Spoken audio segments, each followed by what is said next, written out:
ஹே அம்மா என்று கூச்சலிட்டபடி வீட்டிற்குள் ஓடி வந்த நித்திலாவை, என்னடா பரீட்சை எல்லாம் முடிந்தா சந்தோஷமா? உடைய மாற்றிக்கொண்டு சித்தி வீட்டுக்கு ஓடிவிடாதே, சாப்பிட்டு விட்டு போ என்ற அம்மாவின் வார்த்தை காற்றில் கரைந்தது. அதற்குள் உடை கூட மாற்றாமல் கையில் கொண்டு வந்த புத்தகம், எழுத்து கருவிகளை அங்கே இருந்த மேசையில் வைத்துவிட்டு அடுத்த வீட்டுக்கு ஓடிவிட்டு இருந்தாள் நித்திலா. இரட்டை பின்னலுடன் பட்டாம்பூச்சி மாதிரி பறந்து வந்தவள் அப்பொழுதுதான் வீட்டில் இருந்து வெளியே வந்த அருணின் கைகளை பற்றி இழுத்து வட்டமாக சுற்றி, டேய் அண்ணா, பரீட்சையெல்லாம் முடிந்து விட்டதே, இனி நோ படிப்பு, நோ விழிப்பு, நல்லா தூங்கலாம் என்று மூச்சு வாங்க பேசியபடி அவன் கைகளை பட்டென்று விட்டுவிட்டு அவன் தடுமாறி நிற்பதை பார்த்து கை கொட்டி சிரித்தாள். அவள் குதூகலத்தை ரசித்தாலும் வேண்டுமென்றே, எங்களுக்கும் தான் எத்தனையோ பரீட்சை எல்லாம் நடந்து முடிந்தது. ஆனால் உன்னைப் போல நாங்க இப்படி கூத்தாடவில்லை. கொஞ்சம் அடக்கியே வாசியடி. இல்லாவிட்டால் அப்பா உன் லீவு நாட்களுக்கும் வேறு வகுப்பு எதிலாவது சேர்த்து விட்டு விடுவார் என்று அப்பொழுதுதான் வீட்டுக்கு வந்து கொண்டிருந்த அப்பாவுக்கு கேட்கட்டும் என்று கொஞ்சம் சத்தமாகவே சொன்னான். அண்ணா, நீ எப்போது இருந்துடா இப்படி எட்டப்ப ஆனாய்? ஆனால் நீ என்னதான் போட்டு கொடுத்தாலும் சித்தப்பா நான் சொன்னதை தான் செய்வார் இல்லையா சித்தப்பா என்று அவரின் தாடையை பற்றி கொஞ்சினாள். அவளை தோளோடு அணைத்து, அதில் உனக்கு என்னடா சந்தேகம்? நீ என்ன நினைக்கிறாயோ அதையே செய். இப்பொழுது உள்ளே வா. சித்தப்பாவுக்கு பசிக்கிறது, சித்தியை சாப்பாடு எடுத்து வைக்க சொல். நான் கை கால் கழுவிட்டு வருகிறேன் என்று உள்ளே அழைத்துச் சென்றார். அவரின் தோளுக்கு மேலா எட்டி பார்த்து, அண்ணா, நீ சாப்பிட்டு விட்டாயா? இல்லைவிட்டால் சாப்பிட்டு விட்டு போ அண்ணா என்று பாசத்தங்கையாகி அழைத்தாள். நீ போய் சாப்பிடு, நான் நிரஞ்சன் வீட்டுக்கு போகிறேன், அங்கேயே சாப்பிட்டு கொள்வேன். இன்று ஒரு நாளாவது அம்மாவின் சாப்பாட்டிலிருந்து தப்பித்துக் கொள்கிறேனே என்று கன்னத்தில் குழி விழ சிரித்த அண்ணனின் சிரிப்பில் மயங்கியது ஒரு வினாடி. என்றால் நிரஞ்சனின் பெயரை கேட்டதும் உடலில் ஒரு சிலிர்ப்பு ஓடி மறைய அந்த இடத்தை விட்டு அசையாமல் நின்றது. எத்தனை வினாடிகளோ! அவள் திடீரென்று நின்றதும் தானும் நின்று, என்னடா நின்று விட்டாய் என்று ராமநாதன் கேட்டதும் தான் அந்த மயக்கத்திலிருந்து வெளியே வந்தாள். நிரு எங்கே போய் விடுவார்? எல்லோரும் குழந்தை மாதிரி என்னை கொஞ்சும் போது என் மனதில் இப்படி ஒரு எண்ணம் இருப்பது தெரிந்தால் என்னை கேலி செய்தே கொன்று விடுவார்கள். முதலில் என் ஆசைப்படி படிப்பை முடிப்போம், அதன்பின் சித்தப்பாவிடம் சொன்னால் என் ஆசையை நிறைவேற்றி வைப்பார் என்று தன்னுள் எண்ணியபடி முகத்தில் உறைந்த புன்னகையுடன் சமையல் அறைக்கு சென்றாள். அவள் அமைதியாக உள்ளே வருவதை பார்த்த சரஸ்வதி அருகில் இருந்த மகளிடம், மிது, மழை வரும் போல் இருக்கிறது, மொட்டை மாடியில் இருக்கும் துணிகளை எடுத்து வாடா என்று சிரிக்காமல் சொன்னார். எப்பொழுதும் மிஷினில் தானே அம்மா துணிகளை கழுவுவார், இன்று என்ன சம்பந்தமில்லாம உளறுகிறார் என்று மிதுனா விழிக்க, புன்சிரிப்போடு தன் சிறிய தாய் அருகில் சென்ற நிதிலா அவரின் கழுத்தை கட்டிக்கொண்டு, என்ன செய்வது சித்தி, ரொம்பவும் துள்ளி குதிக்கிறானாம், கொஞ்சம் அடக்கியே வாசிக்கட்டும் என்று அண்ணா என் சுவிட்சை ஆஃப் பண்ணிவிட்டான், அதுதான் அமைதியாக வந்தேன் என்று காதில் ரகசியம் பேசினாள். அதுதானா? திடீரென்று இந்த பொண்ணுக்கு என்ன ஆகிவிட்டதோ என்று ஒரு நிமிடம் பயந்து விட்டேன் என்று பயந்த மாதிரி கண்ணை உருட்டியவர் அவளின் செல்ல முறைப்பில் தோன்றிய புன்னகையுடன், பரீட்சை முடிஞ்சு விட்டது, இனி 2 மாதத்துக்கு லீவு, உன்னால் அத்தனை நாள் வீட்டில் இருக்க முடியாதே, எங்கே போவதென்று தீர்மானித்து விட்டாயா நித்தி என்று கேட்டார். இன்று இரவு குடும்ப மகாநாட்டை கூட்டி ஜோரா முடிவெடுக்கலாம் சித்தி. இப்பொழுது என்ன சமையல்? சித்தப்பா அப்போதே பசியோடு வந்தார், அதை மறந்து உங்களிடம் பேசிக்கொண்டு நின்று விட்டேனே. வாருங்கள் சித்தி, எல்லாவற்றையும் சாப்பாட்டு அறைக்கு எடுத்து செல்வோம் என்று பரபரப்புடன் ஒவ்வொன்றாக எடுத்து சென்றவளை பார்த்தபடி தட்டில் எதையோ வைத்து குறித்து கொண்டிருந்த மிதுனா அந்த இடத்தை விட்டு அசைந்தால் இல்லை. மகளை ஒரு தடவை நிமிர்ந்து பார்த்துவிட்டு தானும் நித்திலாவை தொடர்ந்தார். சித்தப்பாவுடன் அரட்டை அடித்து அவர் ஊட்டிவிட சாப்பிட்டு முடித்து அவர் கிளம்பியதும் மேசை ஒழுங்குபடுத்திவிட்டு சித்தியுடன் மிதுனாவையும் அழைத்து கொண்டு வெளியே வந்து சோஃபாவில் தொப்பென்று அமர்ந்தாள். மெல்லடி, சோஃபா உடைய போறது என்று செல்லமாக மிரட்டியவர் அவள் அருகில் அமர்ந்து பாசத்துடன் தலையை வருடி, நித்தி, 12ஆம் வகுப்பு பரீட்சை எழுதிவிட்டாய். மேலே படிப்பதென்று முடிவு செய்து விட்டாயா? இல்ல மிது மாதிரி தையல் வகுப்பு, கேக் ஐசிங் வகுப்பு, வீட்டு அலங்காரம் என்று நீயும் காலத்தை வீணே கழிக்கப் போறாயா என்று ஆதங்கத்துடன் கேட்டார். அம்மா, நீங்கள் உங்கள் செல்ல பெண்ணின் படிப்பை பற்றி எது வேண்டுமென்றாலும் பேசுங்கள். என்னை ஏன் வீணா இழுக்கிறீங்க? எனக்கு பிடித்ததை நான் செய்கிறேன். எனக்கு மேலே படிக்க பிடிக்கவில்லை. அப்புறம் பிளவுஸ் தைத்து கொடு, உங்க பிறந்த நாளுக்கு கேக் செய்து கொடு, வீட்டை அலங்காரம் செய்து வெய் என்று கேட்பீர்கள் அல்லவா? அப்பொழுது வைத்துக் கொள்கிறேன் என்று கோபத்துடன் சொல்லிவிட்டு அடுத்த வீட்டுக்கு நடை கட்டினாள் மிதுனா. ஏன் சித்தி மிதுவ வம்புக்கு இழுக்கிறீர்கள்? அவள் சொல்வது நிஜம்தானே?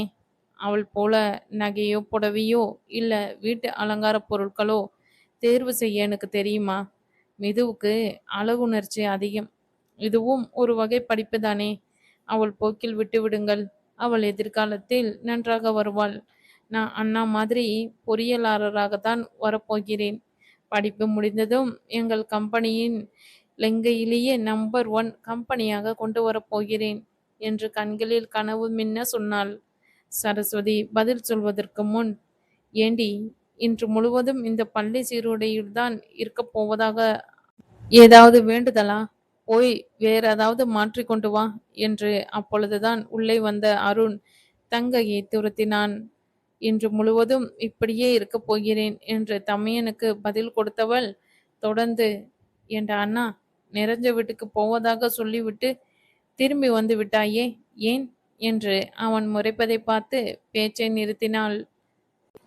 அம்மா, இவளை பாருமா, எப்பொழுது பார்த்தாலும் இவ்வளவு பெரியவனானே என்ன டேய் அண்ணா என்று கூப்பிட்டு என் நண்பர்கள் முன்னால் அவமானப்படுத்துகிறாள். ஒன்று உன் தங்கையை டேய் என்று அழைக்க சொல், இல்லை அண்ணா என்று அழைக்க சொல்லுடா. ரெண்டும் சேர்ந்தால் சகிக்கவே இல்லை என்று என்னை கேலி செய்கிறார்கள் என்று அம்மாவிடம் முறையிட்டான். நீ என்னை விட எவ்வளவு பெரியவன்டா அண்ணா? ஒரு அங்குலம் இல்ல, 2 அங்குலம் என்று வேண்டுமென்றே கையால் அளந்து காட்டியவள், அது யாருடா அண்ணா அப்படி சொன்னது? உன் நண்பன் என்று அந்த ஒட்டகச்சிவிங்கியை தவிர வேறு ஒருவரையும் எனக்கு தெரியாதேடா அண்ணா என்று டாவையும் அண்ணாவையும் வேண்டுமென்றே போட்டு அவனை வெறுப்பேற்றினாள். டேய் அண்ணா என்பது போதாதென்று தன் நண்பனை வேறு ஒட்டகச்சிவிங்கி என்றதும் கோபத்துடன், நீ கொக்கு மாதிரி வளர்ந்துவிட்டு என் உயரத்தை கிண்டல் செய்கிறாயா? நான் உயரத்தை சொன்னேனா? என் வயதை சொன்னேன்டி என்றவன் இருக்கையில் இருந்து எழுந்து, உனக்கு வர வர வாய் அதிகமாகிக் கொண்டே வருகிறது. உன்னை 2 போட்டால்தான் அடங்குவாய் என்று அவளை எட்டி பிடிக்க முனைந்தவன் கையில் சிக்காமல் அவன் எழும்போதே தானும் எழுந்துவிட்ட நித்திலா சோஃபாவை சுற்றி ஓடிக்கொண்டே, டே அண்ணா, போடா அண்ணா ஒட்டகச்சிவிங்கி என்று ராகம் போட்டு பாட்டு பாடினாள். டேய், இதென்னடா நீங்க இன்னும் குழந்தைகளாடா? உனக்கும் எப்பொழுதும் அவளுடன் என்ன சீண்டல் என்ற சரஸ்வதினி குரல் போலவே வாசலில் வந்து நின்று ரசித்து பார்த்து கொண்டு நின்ற நிரஞ்சனும் இருவர் கண்ணிலுமோ கருத்திலுமோ படவில்லை. அவன் கையில் பிடிபடாமல் ஓடிக்கொண்டிருந்த நித்திலா உள்ளுணர்வு உறுத்த வாசல் புறத்தை திரும்பி பார்த்தாள். நிரஞ்சன் முகத்தில் புன்னகையுடன் இருவரையும் பார்த்து ரசித்து கொண்டிருப்பதையும் கண்டதும், ஐயோ, இந்த ஒட்டகச்சிவிங்கி வரப்போவதை அண்ணா சொல்லாமல் விட்டுவிட்டானே. இவன் எப்பொழுது வந்தான்? இன்னும் கொஞ்சம் வளர்ந்தால் கதவு நிலையில் முட்டி விடுவானோ? இப்பொழுது என்னை பார்த்து என்ன நினைப்பான்? 18 வயதாகிவிட்டது, இன்னும் குழந்தை என்று நினைப்பு உனக்கு என்று அண்ணா சொல்வது சரிதான். போயும் போயும் இவன் முன்னால் இப்படி நடந்து விட்டேனே என்று ஒரு வினாடியில் மனம் ஏதோவெல்லாம் எண்ணி தவிக்க, முகம் வெக்கத்தில் சிவக்க, அருகில் இருந்த அறைக்குள் ஓடிச் சென்று கதவை மூடிக்கொண்டாள். அவள் பின்னால் சென்று கதவை தட்டிய அருண், கதவை திறவடி, இன்று உனக்கு 2 போடாமல் விடுவதில்லை. ஓடிப்போய் கதவை மூடிக்கொண்டால் தப்பி விட்டதாக என்னம்மா? எப்போதாவது வெளியே வருவாய்தானே, அப்பொழுது இருக்கு உனக்கு என்று கதவுடன் பேசிக்கொண்டிருந்தான். மெல்ல கதவை திறந்து, டேய் லூஸ் அண்ணா, உன் ஒட்டகச்சிவிங்கி வந்திருக்கிறது என்று மெல்லிய குரலில் சொல்லிவிட்டு கதவை மறுபடி மூடிக்கொண்டாள். அவள் கதவை மெல்ல திறந்ததும் அடிக்க கை ஓங்கிய அருணின் கையை அவள் சொன்ன செய்தி கீழே இறங்க விடாமல் அந்தரத்தில் நிற்க வைத்ததும் இல்லாமல் அசடு வழிய வாசலை பார்த்து முகத்தை திருப்பவும் வைத்தது. கையை கீழே போட்டுவிட்டு நிரஞ்சனிடம் வந்தவன், நீ எப்போதாடா வந்தாய்? அந்த வாளுக்கு வாய் கொஞ்சம் நீண்டு விட்டது, அதுதான் என்று இழுத்தான். அவன் பதில் சொல்லும் முன்பே, என்ன நிரஞ்சன், இப்பொழுதுதான் நம் வீட்டுக்கு வர வழி தெரிந்ததா? மீராவை அழைத்து வந்திருக்கலாமே, அவளுக்கும் இன்றுதான் பரீட்சை முடிந்ததில்லையா என்று கேள்வி மலையில் நினைத்து பேச்சை வேறு திசைக்கு திரும்ப வைத்தார். சமயத்தில் காத்த அம்மாவை ஒரு நன்றி பார்வை பார்த்துவிட்டு நிரஞ்சனை பார்த்தான் அருண். அதெல்லாம் இல்லை ஆண்டி, அமெரிக்கன் எம்பசிக்கு விசா அலுவலகம் அலைந்து கொண்டிருந்தேன். எப்படியும் இன்னும் 1-2 மாதத்தில் சரி வந்துவிடும் என்று நினைக்கிறேன்.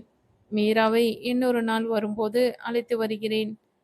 டே, கிளம்பலாமாடா என்று கேட்டபடி அருணிடம் திரும்பினான். என்ன இது, வந்ததும் கிளம்புகிறாய்? இரு, குடிக்க ஏதாவது எடுத்து வருகிறேன் என்றவர் அப்பொழுதுதான் ஞாபகம் வந்ததைப் போல, நிதி, அண்ணாவுக்கு நிரஞ்சனுக்கும் ஜூஸ் எடுத்து வாடா என்று சொல்லிவிட்டு, நிதிக்கு ஜூஸ் தான் பிடிக்கும் என்று எப்பொழுதும் கலந்து வைத்திருப்பேன், உனக்கும் பிடிக்கும் தானே நிரஞ்சன் என்று கேட்டு அவன் சம்மதத்தை பெற்றுக்கொண்டு மூவரும் அமர்ந்து பேச்சை தொடர்ந்தனர்.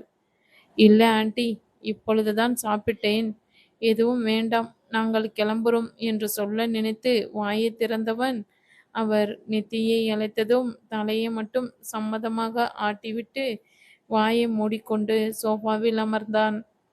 சித்தி தன்னை அழைத்ததுமே இப்படி ஏதாவது விபரீதமாக சொல்லப் போகிறார் என்று எண்ணி கலங்கி கொண்டிருந்தவள் அவர் அதையே சொல்லவும், என்ன சித்தி, இந்த உடையுடன் எப்படி அவர் முன் வருவது? பள்ளி விட்டு வந்து எவ்வளவு நேரம், இன்னும் சீருடை கூட மாற்றாமல் அண்ணனுடன் ஓடிப்பிடித்து விளையாடி கொண்டிருக்கிறாள் என்று கேவலமாக நினைக்க மாட்டாரா என்று சித்தியுடன் மானசீகமாக பேசியபடி நின்று கொண்டிருந்தவள், சித்தி எழுந்து செல்லும் எண்ணம் எதுவும் இல்லை என்பதைப் போல அவனுடன் வளவளத்து கொண்டிருக்க வேறு வழி இல்லாமல் கதவை திறந்து வெளியே வந்தாள். சமையல் அறைக்கு சென்று ஜூஸை எடுத்து வந்த நித்திலா, ஒட்டகச்சிவிங்கி என்று சொன்னது அவன் காதிலும் விழுந்திருக்குமா? என்ன சொல்வானோ என்ற தவிப்பில் ஒரு பக்கம் எழுந்தாலும் உள்ளத்தை தானே சொன்னேன் என்ற எண்ணம் முகத்தில் சின்ன புன்னகையை மலர வைக்க அவனிடம் குனிந்து பணிவுடன் ஜூஸை நீட்டினாள். அவளின் புன்னகை அவள் மனதில் உள்ளதை புரிய வைக்க மெல்லிய குரலில், நான் ஒட்டகச்சிவிங்கி என்றால் நீ யாராம் என்றவன் எப்படி என்பதைப் போல கண்ணை சிமிட்டி சிரித்தான். அவனை இவ்வளவு அருகில் பார்த்திராத நித்தி அவன் கேள்வியிலும் கண் சிமிட்டிலும் திகைத்து விழித்து அவன் மெல்லிய குரலில் கேட்டது மற்றைய இருவருக்கும் புரியாதபடியால் அவள் அப்படியே அசையாமல் நின்று கொண்டிருப்பதை ஆச்சரியத்துடன் பார்த்துவிட்டு, என்னடா நித்தி, அண்ணனுக்கும் கொடு என்று சொல்லி சிலைக்கு உயிர் வர செய்தார் சரஸ்வதி. இந்தா அண்ணா, எடுத்துக்கொள் என்று அருணிடம் மற்ற இதை கொடுத்துவிட்டு அவன் தான் சொன்னதை கேட்டுவிட்டு கோவப்படாமல் என் உயரத்தை சுட்டிக்காட்டி சிரித்ததை நினைத்து வியந்தபடி சமையலறைக்குள் சென்று மறைந்தாள் நித்திலா. அன்று இரவு உணவு முடிந்ததும் குடும்ப அங்கத்தினர்கள் எல்லோரும் நித்தியின் வேண்டுகோளுக்கெனங்க மொட்டை மாடியில் கூடினர். அப்பொழுது மிதுனா தட்டில் ஏதோ கொறிக்க எடுத்து வந்திருக்க, மிது, நீ இப்படியே சாப்பிட்டு கொண்டே இருந்தால் வீட்டு கதவுகளை எல்லாம் மாற்ற வேண்டி இருக்கும்டி, கொஞ்சம் குறைத்துக்கொள், இல்லை நாளை காலையிலிருந்து எங்களுடன் பீச்சுக்கு ஓடவாவது வா. எல்லாத்துக்கும் இந்த அம்மா தான் காரணம், இன்னும் குழந்தை மாதிரி ஊட்டி விடுவதும் இல்லாம அப்பப்போ கொறிப்பதற்கு இப்படி முறுக்கு சிப்ஸ் என்று கையில் கொடுத்து விடுகிறீர்கள் என்று சொல்லிவிட்டு அம்மாவை பார்த்து முறைத்தாள். என்னடி நீ? மிது எப்பொழுதும் சாப்பிடுவதற்கும் பெரியம்மாவுக்கும் என்ன சம்பந்தம்? நீ பெரியம்மாவை ஏதாவது சொன்னால் எனக்கு கெட்ட கோபம் வரும். சொல்லிவிட்டேன் என்று பெரியம்மாவை தோளுடன் அணைத்து கன்னத்தை வருடியபடி தங்கையை முறைத்தான். ஏண்டா அண்ணா, நீ பாதி முறுக்க நொறுக்கி தள்ளுவது எனக்கு தெரியாதா? பக்கத்துக்கு இலைக்கு பாயசம் கேட்பது என்பது இதுதான்டா அண்ணா. மிதுவை சாக்கு வைத்து உன் முறுக்குக்கு ஆபத்து வராமல் காத்து கொண்டாய் என்று கிண்டலாக சொல்லி சிரித்தாள். அப்போதே உனக்கு 2 போட நினைத்தேன். நிரஞ்சன் வந்து காப்பாற்றி விட்டான். இப்பொழுது உன்னை விடுவதில்லை என்று அடிக்க கிளம்பியவனை அபிராமி அவன் கையை பற்றி நிறுத்திவிட்டு, ஏண்டா கண்ணா, என்னடா செய்தாள் என்று கேட்டார். அவன் சொல்ல ஆரம்பிக்கும் முதல், டே அண்ணா, அம்மா உன் பாலை பொத்தலில் விட்டு வைத்து விட்டு மறந்து விட்டார். நான் போய் எடுத்துட்டு வரட்டுமாடா அண்ணா என்று அம்மா அவனை கண்ணா என்று கொஞ்சியதை வைத்து கேலி செய்தாள். அவளின் கேலிக்கு பொருத்தமாக இருப்பதைப் போல, இல்ல பெரியம்மா, எப்பொழுதும் என்னை வாடா அண்ணா டேய் அண்ணா என்று கூப்பிடுகிறாளே, எல்லோருக்கும் என்னை கேலி செய்கிறார்கள். அண்ணா என்று கூப்பிடு, இல்லை மிது மாதிரி அருண் என்றாவது கூப்பிடு என்று சொன்னேன். அதற்கு வரிக்கு வரி அப்படி சொல்லி என்னை ரொம்ப வெறுப்பேற்றுகிறாள் பெரியம்மா என்று சினுங்கல் குரலில் சொன்னான். சரி, அதை விடுடா அண்ணா, நான் கேட்கும் கேள்விக்கு பதில் சொல்லு. உன்னை இனி டேய் அண்ணா என்று கூப்பிடுவதை விட்டுவிடுகிறேன் என்று புதிர் போட்டாள். அப்படி அழைப்பதற்கும் உன் கேள்விக்கும் என்னடி சம்பந்தம் என்று மறுபடியும் அவளை முறைத்தான். டே முந்திரி கொட்ட அண்ணா, கேள்வி என்னவென்றே தெரியாமல் ஏண்டா என்ன முறைக்கிறாய்? சரி, உனக்கு பதில் தெரியாவிட்டால் உன் செல்ல பெரியம்மாவிடம் கேட்கிறேன். அவர்களே இதற்கு பதிலும் சொல்லி உன் பிரச்சனைக்கு தீர்ப்பு வழங்கட்டும் என்று தன் தாயை பார்த்தாள். நித்தி, இந்த பஞ்சாயத்துக்கு தான் எல்லோரையும் இப்பொழுது மேலே அழைத்து வந்தாயா? எனக்கும் பரத்துக்கும் முக்கியமான வேலை இருக்குடா. எதுவென்றாலும் சொல்லி சட்டுப்புட்டுன்னு முடிவெடுங்கள் என்று தன் அவசரத்தை உணர்த்தினார் ராமநாதன். ஒரு விரல் நீட்டி பத்திரம் காட்டி, சித்தப்பா, எத்தனை தடவை சொல்லியிருக்கேன், குடும்ப மாநாடு நடக்கும்போது இப்படி அவசரப்படுத்தக்கூடாது என்று. முதலில் அம்மா இந்த கேள்விக்கு பதில் சொல்லுங்கள். போடி வாடி, இந்த 2 சொற்களுக்கும் ஆண்பால் என்ன என்று முகத்தில் தீவிரத்துடன் கேட்டாள். இப்பொழுது இந்த அர்த்தமில்லாத கேள்வி எதுக்குடா என்று சரஸ்வதியிடம், பொறுங்கள் சித்தி, அம்மா பதில் சொல்லட்டும் என்று அவரை அடக்கினாள். போடா வாடா என்று வரும் என்று நினைக்கிறேன் என்று சொன்னார் அபிராமி. என்னம்மா, இதில் கூட உங்களுக்கு சந்தேகமா? அப்பா இந்த அம்மாவை எல்லாம் வைத்து எப்படி குப்பை கொட்டுகிறீர்களோ என்று அப்பாவை பார்த்து பரிதாபப்பட்டாள் நித்தி. இன்று நிச்சயம் உனக்கு அண்ணா உதைக்கத்தான் போகிறான். சொல்ல வந்ததை சொல்லேண்டி என்று கொண்டு வந்ததை எல்லாம் குறித்து முடித்த எரிச்சலில் தங்கையை பார்த்து முறைத்தபடி சொன்னாள் மிதுனா. டே அண்ணா, இங்க பார், தட்டு காலியானதும் தான் மிதுவுக்கு பேச்சே வருது என்று மேலும் பிரச்சனைக்கு வராமல் வளவளத்தாள். எல்லோரும் தன்னை முறைப்பதை பார்த்து, சரி சரி மக்களை, சாந்தி சாந்தி என்று 2 கைகளையும் உயர்த்தியும் தாழ்த்தியும் கூட்டத்தை அமைதிப்படுத்திவிட்டு, அம்மா, உங்கள் அறிவுக்கு இது புரியுமோ என்னவோ, அதனால் எல்லோரும் கேளுங்கள். அண்ணா என்னை விட 5 வயது மூத்தவன். என்னை வாடி போடி என்று அழைக்கிறான். நான் இளையவள் என்பதால் வாடா போடா என்று அழைப்பது மிகவும் மரியாதை குறைச்சல் இல்லையா? அதனால தான் வாடா அண்ணா என்று மரியாதையாக அழைக்கிறேன். இதில் என்ன தப்பு இருக்கிறது சொல்லுங்கள் என்று கேட்டுவிட்டு எல்லோரையும் பார்த்தாள். பெரியவர்கள் சிரிப்பை அடக்குவதையும் அருண் இதற்கு என்ன பதில் சொல்வது என்றும் திருதிருவென்று விழிப்பதையும் பார்த்துவிட்டு, என்ன நீதிபதி, தீர்ப்பை சொல்லுங்கள் இல்லை வாதி தரப்பில் இன்னும் ஏதாவது அச்சப்ஷனை இருக்கிறதா என்று கேளுங்கள் என்று தன் தாயை வம்புக்கு இழுத்தாள்.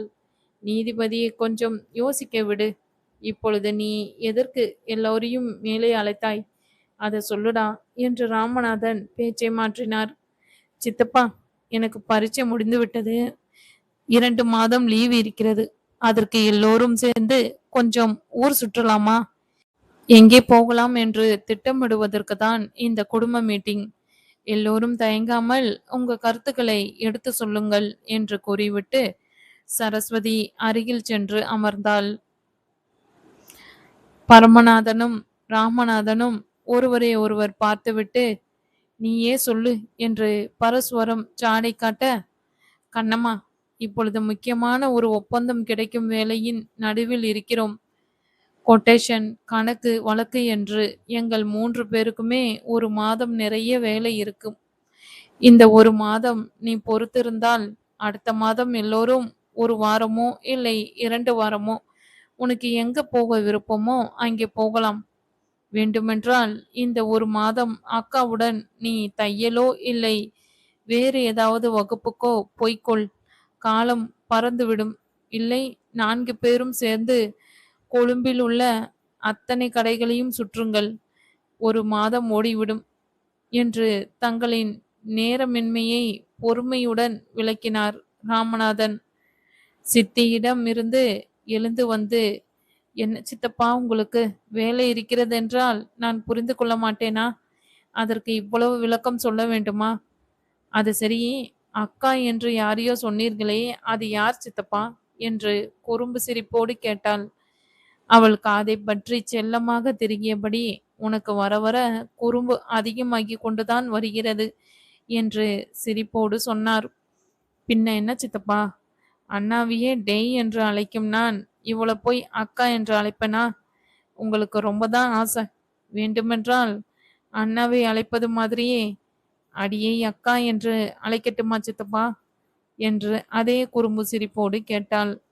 கழுத, உனக்கு ரொம்ப தான் வாய் நீண்டு விட்டது என்று மீண்டும் காதை பிடிக்க வந்தவரிடம் இருந்து தப்பி ஓடி வந்து சரஸ்வதி அருகில் அமர்ந்து, சித்தி, எனக்கு வாய் நீள்கிறதோ இல்லையோ, சித்தப்பா என் காதை திருகி திருகி யானை காது மாதிரி வரப்போவது மட்டும் உறுதி என்று சோகத்துடன் சொன்னாள்.